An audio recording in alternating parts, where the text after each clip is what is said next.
Namo MyoHoRenGeKyo. Hi, thanks for being here. Let's continue with this long titled Gosho. What is it on Attain? How those initially aspiring to the way can attain Buddhahood through the Lotus Sutra. Mouthful, right? Anyway, we are in the question and answer portion of this Gosho. And continuing with the next question that Nichiren poses himself, actually. In a commentary by Tendai, it is stated that the Bodhisattva had already gained entrance to enlightenment through the various sutras, right? From this, it must follow that the Lotus Sutra was preached merely for the sake of persons of the two vehicles and not for bodhisattvas, since the bodhisattvas had already gained enlightenment by the earlier sutras. If so, then one should understand that the words of the Buddha, quote, I have not yet revealed the truth, honestly discarding expedient means, and all the pronouncements found in the 8 volumes of the Lotus Sutra, must have been spoken entirely for persons of the two vehicles and are not relevant to even a single bodhisattva. Is this correct? I'm pausing to let you answer. Well, Nichiren addresses this also. This is part of one of many arguments that teachers would make in order to promote their own Buddhism, their own, quote, school of Buddhism, like Nembutsu or Zen or Pure Word and so on and so forth, that would relegate the Lotus Sutra to be some kind of isolated special practice. You know, in the Lotus Sutra, it's the only sutra where the voice hearers and the Pratyeka Buddhas, in other words, those of the world of learning and realization, are not discussed as ichantikas, or people of incorrigible disbelief. The Lotus Sutra is the only sutra of all the sutras that explicitly calls them out and says they too will attain Buddhism. By the way, it's also the only sutra where women can attain Buddhism. It's the only sutra for many things because it's the ultimate teaching. It is the point that Shakyamuni wanted to teach from the get-go. But he had to raise people's ideas about their mind and body and how their mental constructs work, and he had to educate them to elevate their capacity, right? So it's not until the Lotus Sutra that all these things are finally said by Shakyamuni Buddha. But these other teachers would have you think that, well, then that teaching, the Lotus Sutra, is just for those people. I don't understand how that's perceived as a negative, but somehow they use that to make the argument that for you regular folks, the Lotus Sutra is kind of useless because it's just for those people. Maybe one day, when you achieve that level of Buddhist practice, then you can study the Lotus Sutra. But for right now, follow me, because mine is much cooler. I have hand positions and all kinds of personal little chanting mantras that I can give you, and it's our little club. It's better. I guess this has an appeal to a mass society that's run and completely dedicated to authoritarianism. Certainly looking at it today, it sounds absolutely mind-numbing.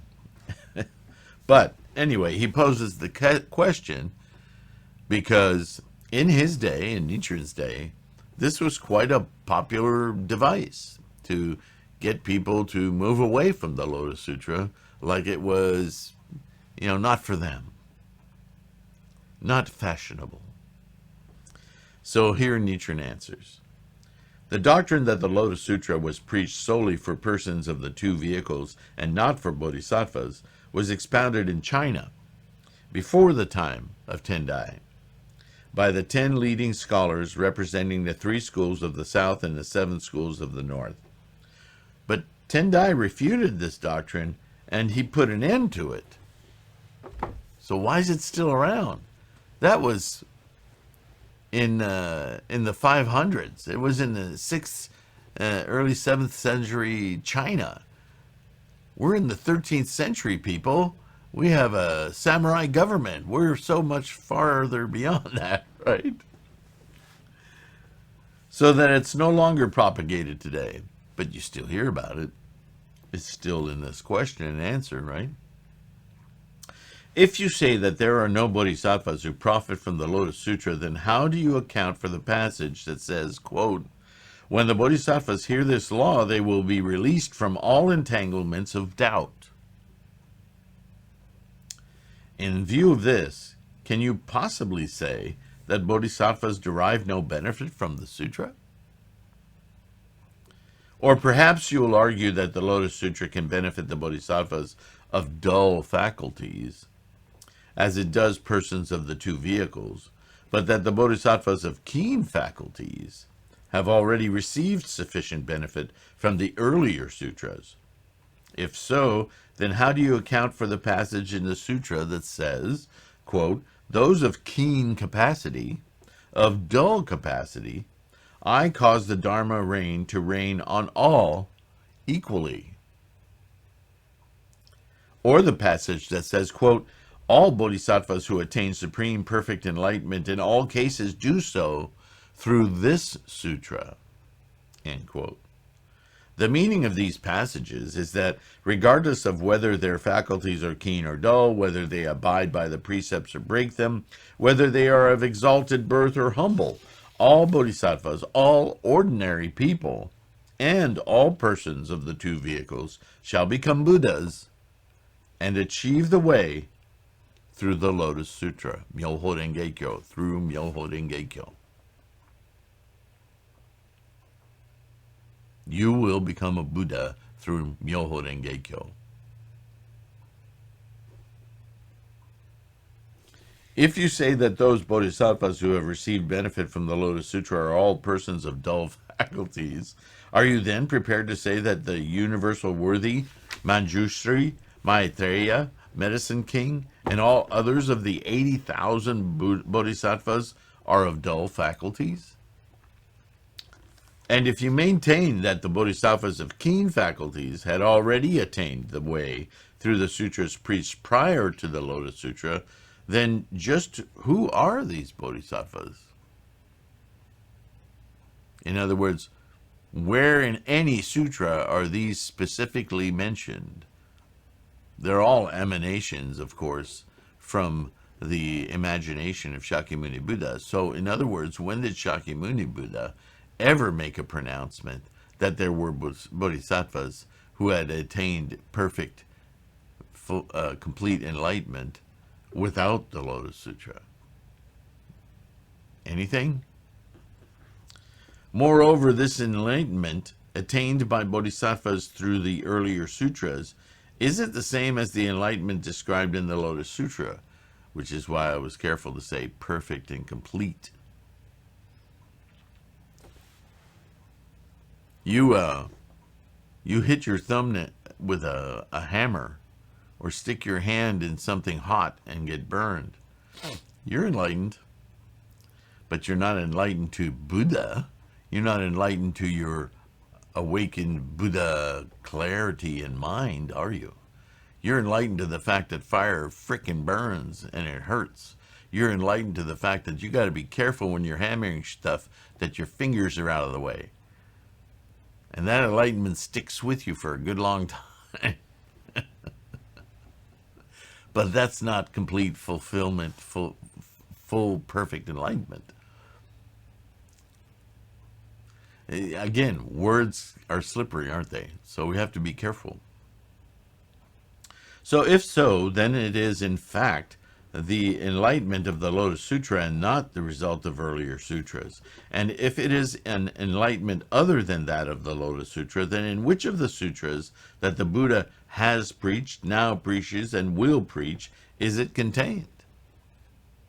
In any event, if it is not the enlightenment of the Lotus Sutra, if it is not the enlightenment of MyoHoRenGeKyo, then it can only be a partial enlightenment and not true enlightenment. While your thumb is throbbing from hammering it with a nail, do you have clarity on all of the life process and everything going about you and the source of your own life?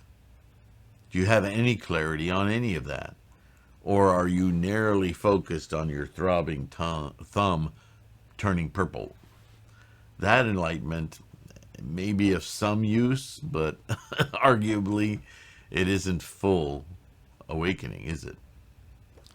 Therefore, the Immeasurable Meaning Sutra states, therefore, the way living beings gained was not uniform, but differed in different cases. Right? I'm always reminding us of how we all have our individual paths to full enlightenment. It also says, as for those living beings who are unable to hear this sutra, they will in the end fail to gain unsurpassed enlightenment. That's motivation to make sure everyone hears about it. Not that they'll take it up or practice correctly, but if they don't at least hear about it, how can they even hope to correct the path of their lives toward their Buddha? Right?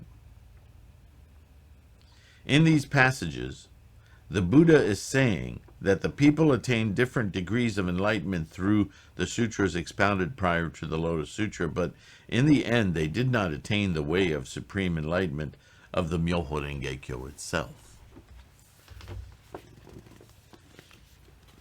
Hopefully he's put that rumor to rest, right?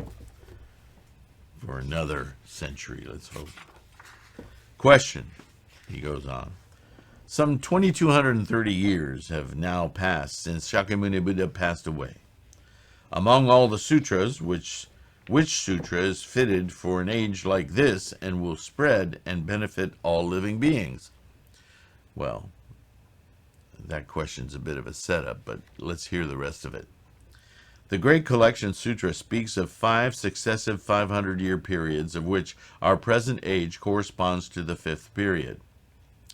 This 5th of the 500-year periods is described as an age of conflict when the pure law will become obscured and lost.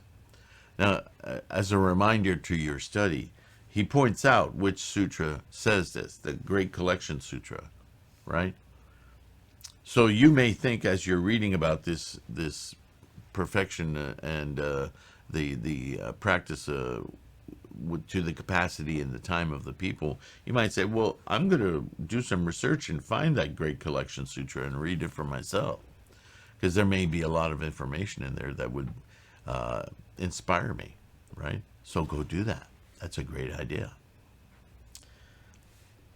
The Buddha here is saying that the time people's hearts will be contentious and wicked, and they will be overwhelmed with greed and anger. Because of this, strife and warfare along with, and that's a typo. I need to. Strife and warfare along, maybe if I could read.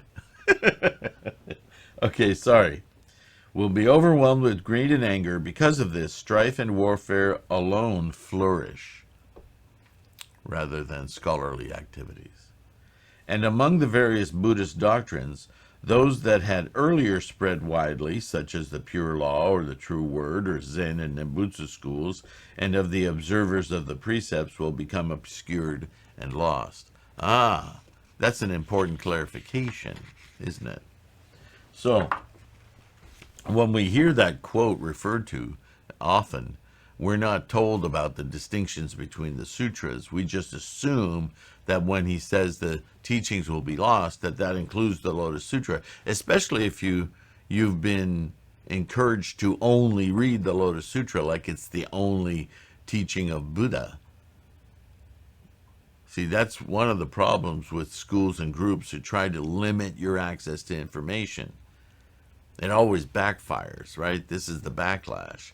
When you hear that quote that described as an age of conflict when the pure law will become obscured and lost, you think, oh, MyoHoRenGeKyo will become lost. No.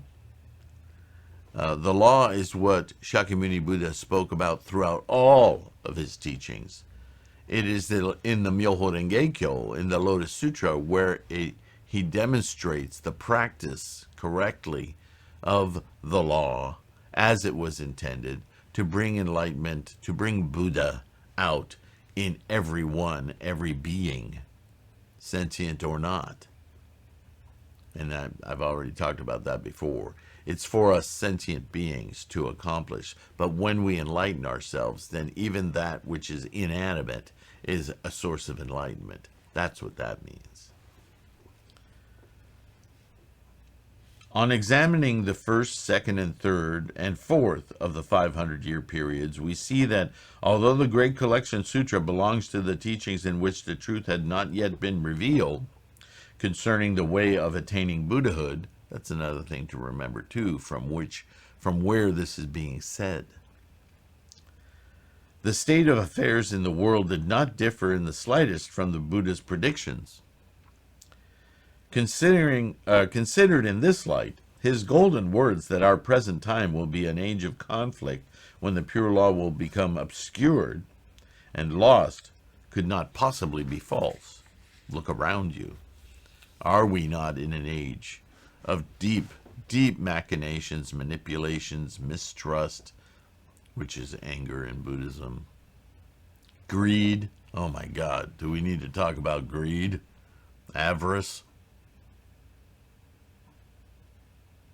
And you can't have a conversation about the greed and the manipulations and backstabbing of our age in politics and economics, in capitalism, in the world, in the endless wars in the world,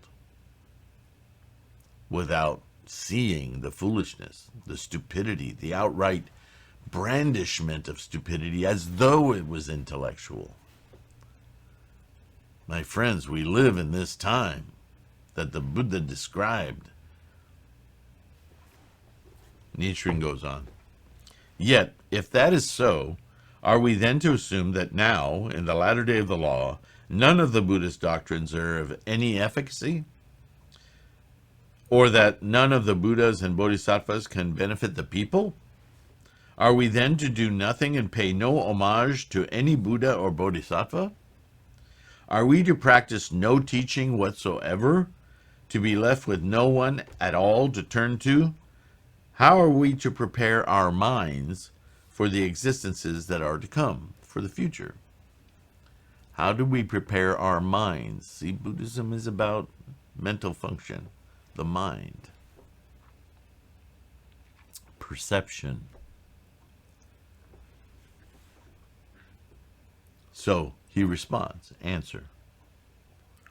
Now, the latter day of the law is the time when only the 7 characters of Namu MyoHoRenGeKyo, which is the heart of the 28 chapters of the Lotus Sutra that Shakyamuni Buddha, who achieved enlightenment in the remote past, Bodhisattva superior practice, Bodhisattva boundless practices, and the others must spread, will spread throughout this country.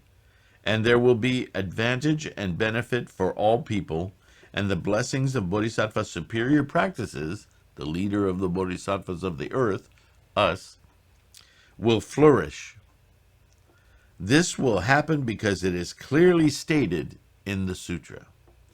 Those who are firm in their aspiration for the way and sincere in their resolve should inquire about this matter in detail.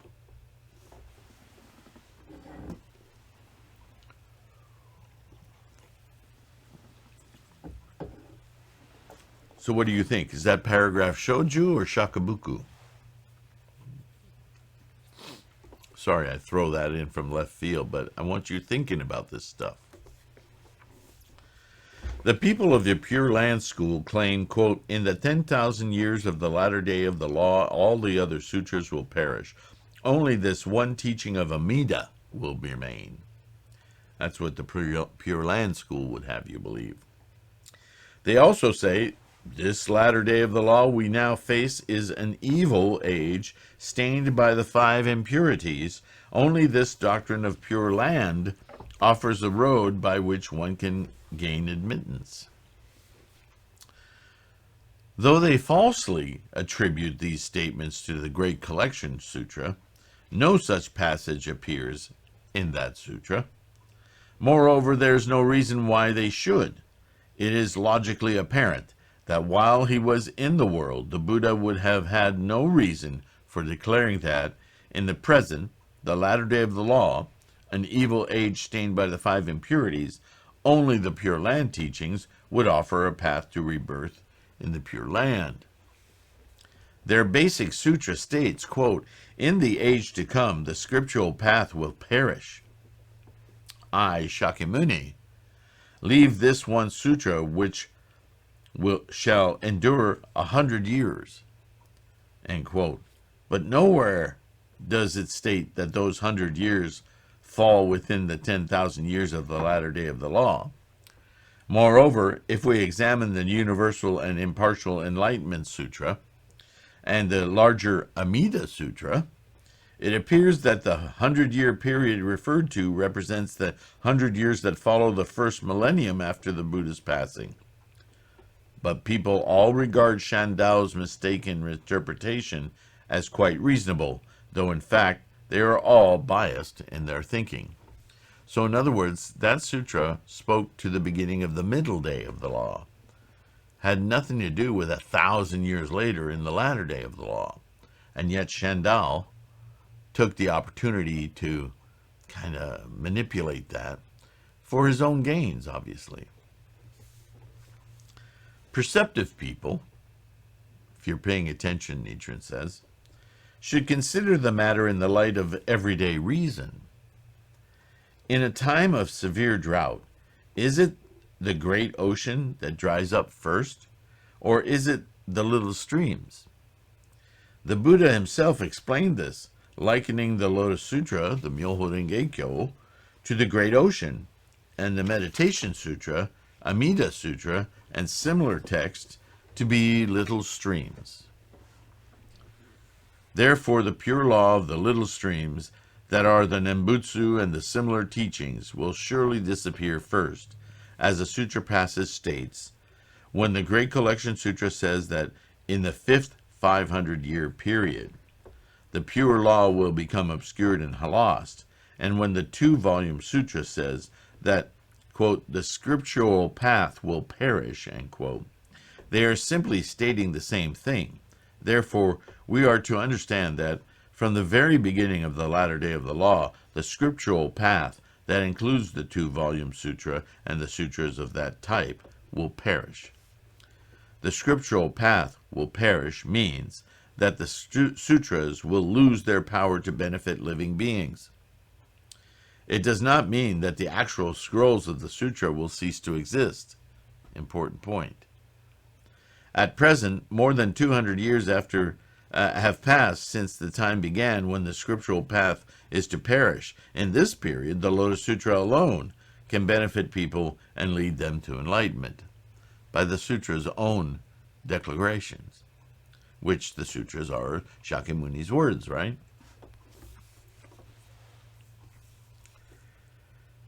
This being the case, it becomes obvious that one ought to embrace this sutra and chant Namo MyoHoRenGeKyo.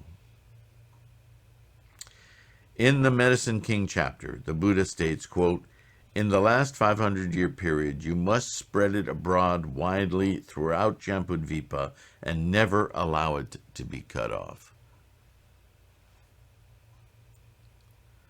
The great teacher Tendai comments on this by saying, quote, in the last 500-year period, the wonderful and difficult to understand way will spread and benefit humankind far into the future, end quote. And the great teacher Miao Lo further says, quote, it is the time when the great teaching will be propagated, end quote. All these passages indicate that during the last 500-year period, the Lotus Sutra will be propagated and thereafter will continue to exist throughout Jambudvipa and never disappear. These are very important statements, especially to one beginning in this practice, I think. But I mean, I've been doing it over 40 years, and it's a great reminder for me to be reminded that, oh yeah, this isn't just some temporary thing. This is the culminating teaching. This is the teaching that will serve mankind into the foreseeable future. The Peaceful Practices chapter of the Lotus Sutra refers to those who, in the latter age hereafter, when the law is about to perish, should accept and embrace, read and recite this sutra. And the Supernatural Powers chapter says, quote, "At that time the Buddha spoke to superior practices and the others in the great assembly of bodhisattvas, the bodhisattvas of the earth, saying, quote, if in the process of entrusting this sutra to others, I were to employ these supernatural powers for immeasurable, boundless, hundreds, thousands, 10,000s, millions of asamkhaya kalpas to describe the benefits of this sutra, I could never finish doing so. To put it briefly, all the doctrines possessed by the Thus Come One, all the freely exercised supernatural powers of the Thus Come One, the storehouse of all the secret essentials of the Thus Come One, all the most profound matters of the Thus Come One, all these are proclaimed, revealed, and clearly expounded in this sutra." And think about the appellation here, Thus Come One. That's a translation of a word that in many languages outside of India is difficult to encompass. But what are we trying to say with these English words, Thus Come One? Are we not saying that we resolve, awaken to a perceptive understanding of this life experience as a singular thing, a Thus Come One?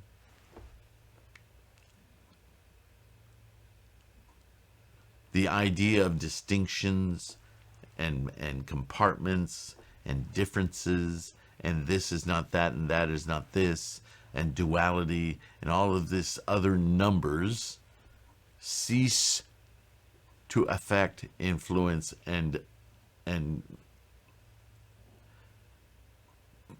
prismatically alter your perception of this one life process from which everything stems.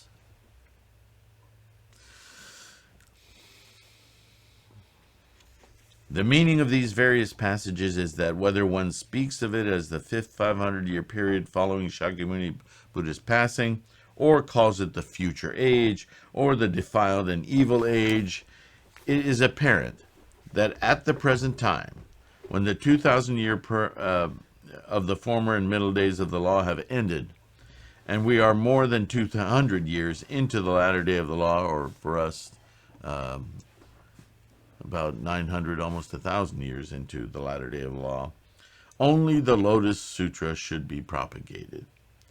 The reason for this is that this age, the people's minds have become twisted, and the teachings produce no actual effect. The Buddhas and deities no longer manifest their awesome powers, and prayers for this, meditations for this life, and for future existences go unanswered. At such a time, the heavenly devil, or papillas, will take advantage of the situation and come rampaging, and the nation will be troubled by constant famine and drought. Disease and plague will rage everywhere, COVID-19, and we will suffer the disasters of foreign invasion and internal strife, our nation being constantly at war within, and later assaulted by invading warriors from another country.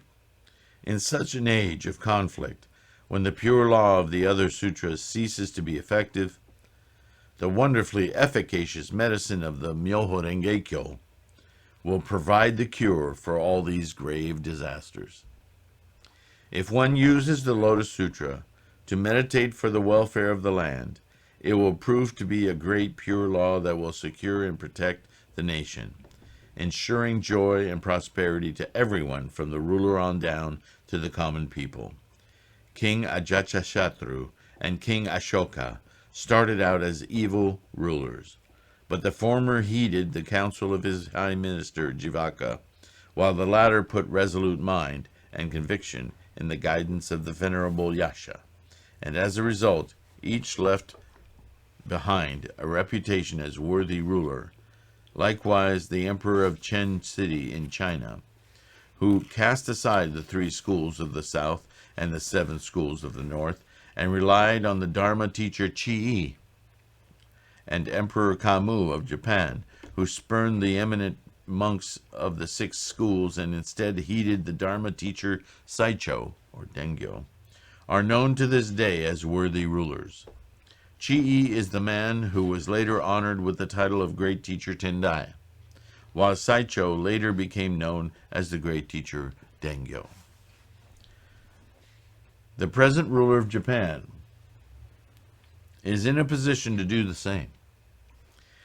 If he will put his resolve in this great pure law, which assures its believers of peace and security in their present existence and good circumstances in the future, and propagates it throughout the nation, then he will be looked up to by the people of all the provinces, and his name will be handed down in later ages as that of a worthy man. Indeed, he may come to be regarded as a manifestation of Bodhisattva boundless practices, and the wise man who works to propagate the 5 characters of the wonderful and difficult to understand law, MyoHoRenGeKyo, no matter how lowly his station, should be looked upon as a manifestation of Bodhisattva superior practices, or perhaps as an envoy of Shakyamuni, thus come one. So these are powerful statements he's making. And keep in mind the title of this sutra, or Gosho. Sorry. This is this title, How Those Initially Aspiring to the Way Can Attain Buddhahood Through the Lotus Sutra. This is the how. This is how you practice. This is the mindset. This is the background with which you need to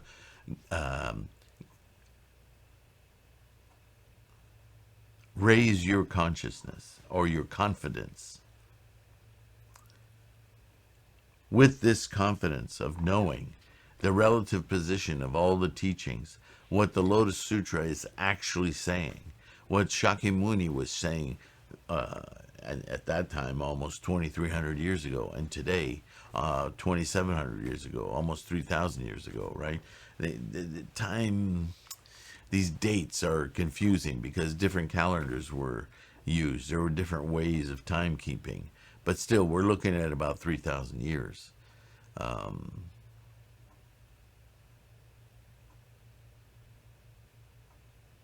These teachings have been around for a long time, and people have changed over time.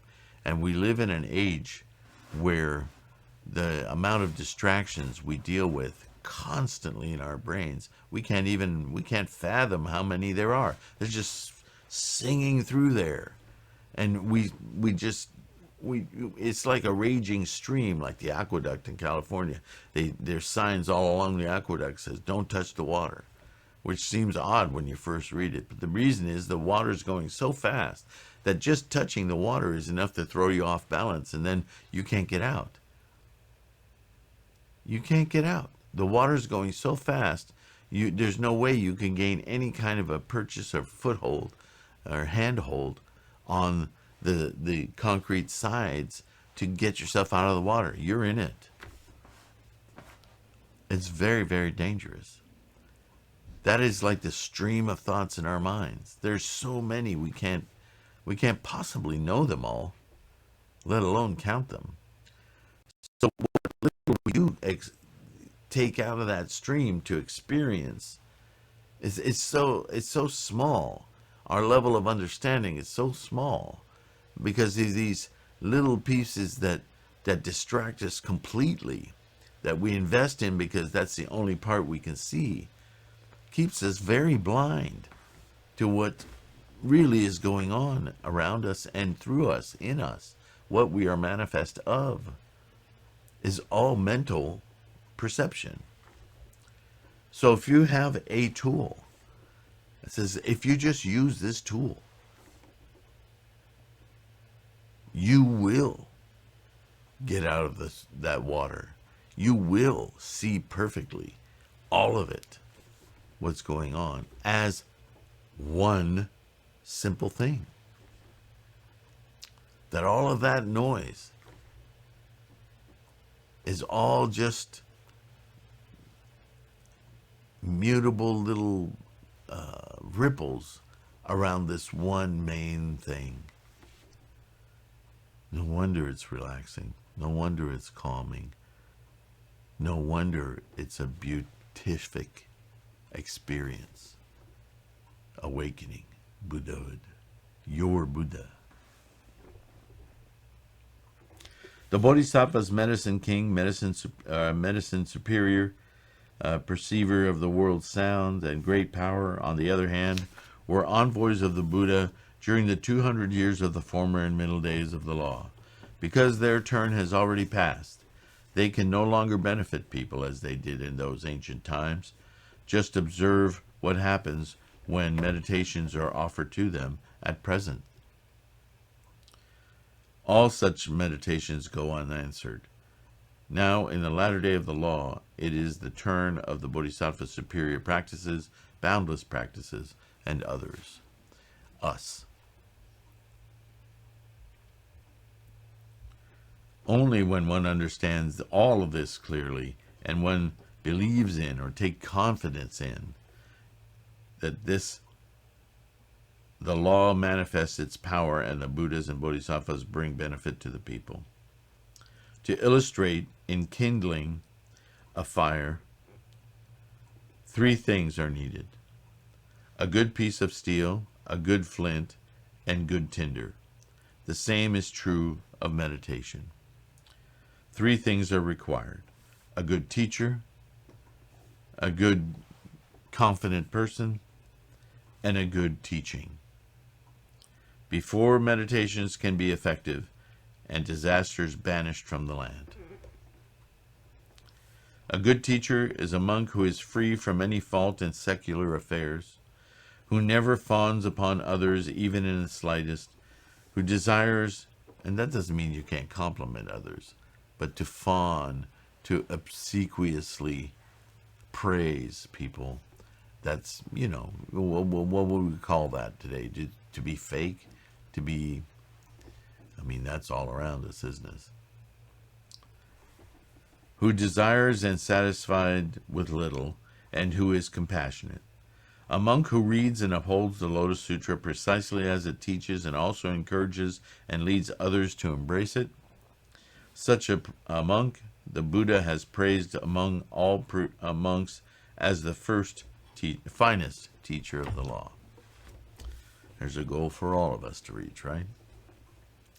A good believer, or a good person of confidence, or person with resolve, is one who does not depend upon persons of eminence or despise those of humble station, who does not rely on the backing of superiors or look down on inferiors, who, not relying upon the opinions of others, upholds the Lotus Sutra among all the sutras.